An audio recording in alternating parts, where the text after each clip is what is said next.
آصف صاحب، یہ جو پی ٹی آئی نے جو پی ٹی آئی کی مذاکراتی کمیٹی ہے، اس نے حکومتی مذاکراتی کمیٹی کو جو مطالبات کا مسودہ پیش کیا ہے، اس کے 7 نکات ہیں۔ پہلا نقطہ یہ ہے کہ 2 جو ہیں وہ جوڈیشل کمیشن بنائے جائیں۔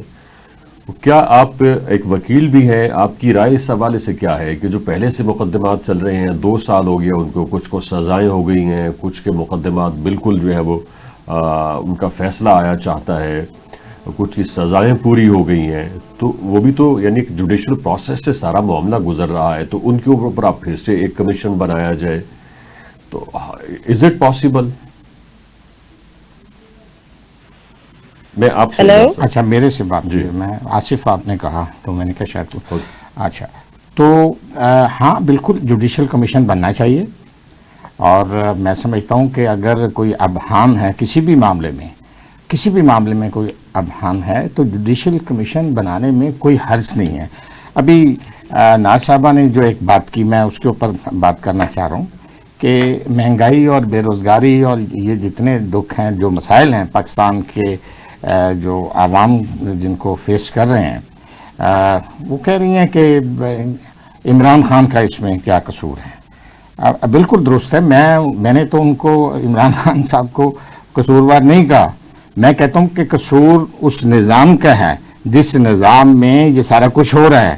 کیا اس نظام کے متبادل کے لیے آپ کے پاس کوئی سوشو اکنامک پروگرام ہے؟ میں تمام پولیٹیکل پارٹیز کی بات کر رہا ہوں کہ اس وقت جو حالت ہے، آپ پولیٹیکل اکانومی کی بات نہیں کرتے۔ پولیٹیکل اکانومی کے بغیر سیاست نہیں ہو سکتی۔ میں سمجھتا ہوں کہ پاکستان کا اس وقت جو پاکستان کی جو اکانومی ہے، وہ جب فزیکل ایئر کا آغاز ہوتا ہے تو ہمارا بجٹ جو ہے وہ ڈیفیسٹ ہوتا ہے، اور جو مسلسل بڑھ رہا ہے۔ 65.5% جو ہے آئی ایم ایف اور ورلڈ بینک لے جاتا ہے، باقی کچھ ڈیفنس میں چلا جاتا ہے، اور پھر ڈیفیسٹ آتا ہے راؤنڈ اباؤٹ 6.5% ڈیفیسٹ بجٹ ہوتا ہے۔ اس ڈیفیسٹ کو میٹ اپ کرنے کے لیے ہم مزید قرضے لیتے ہیں، اور اس طریقے سے پاکستان قرضہ لے کر مزید مقروض ہوتا چلا جا رہا ہے۔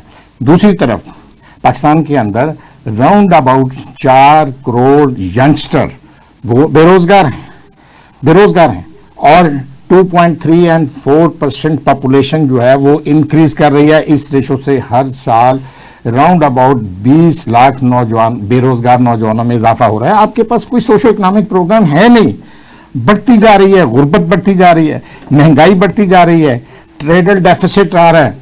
تو کیا اس نظام میں رہتے ہوئے آپ تو پی ٹی آئی ہو یا دیگر پولیٹیکل پارٹیز ہوں، کسی کے پاس کوئی متبادل نہیں ہے، یہ اس نظام میں رہتے ہوئے کھیلنا چاہتے ہیں، یہ اس نظام میں رہتے ہوئے پالیٹکس کرنا چاہتے ہیں۔ کبھی یہ کہتے ہیں کہ ریاست کو ترجیح دینی چاہیے، سیاست بعد میں کر لیں گے، یہ جھوٹ نہیں بولنا چاہیے، یہ سیاست بعد میں ہو جائے گی۔ بھئی سیاست میں سمجھتا ہوں کہ ایک بہت بڑا ایک جہاد ہے۔ اگر آپ سیاست کو مذاق سمجھتے ہیں، سیاست کو دھوکہ کہتے ہیں، تو لوگ تو آج کل یہ زبان زد عام ہے یہ بات کہ لوگ یہ کہتے ہیں کہ اگر کوئی کسی کے ساتھ جھوٹ بولتا ہے تو کہتے ہیں کہ تم ہمارے ساتھ سیاست کر رہے ہو۔ اگر کوئی بچہ گھر میں کوئی فراڈ کرتا ہے تو بچے کو پیرنٹس کہتے ہیں تم گھر میں بھی سیاست کر رہے ہو۔ سیاست ایک جھوٹ کا نام بنا دیا گیا ہے، سیاست ایک گالی بن چکی ہے۔ آپ صاف ستھری پالیٹکس کریں۔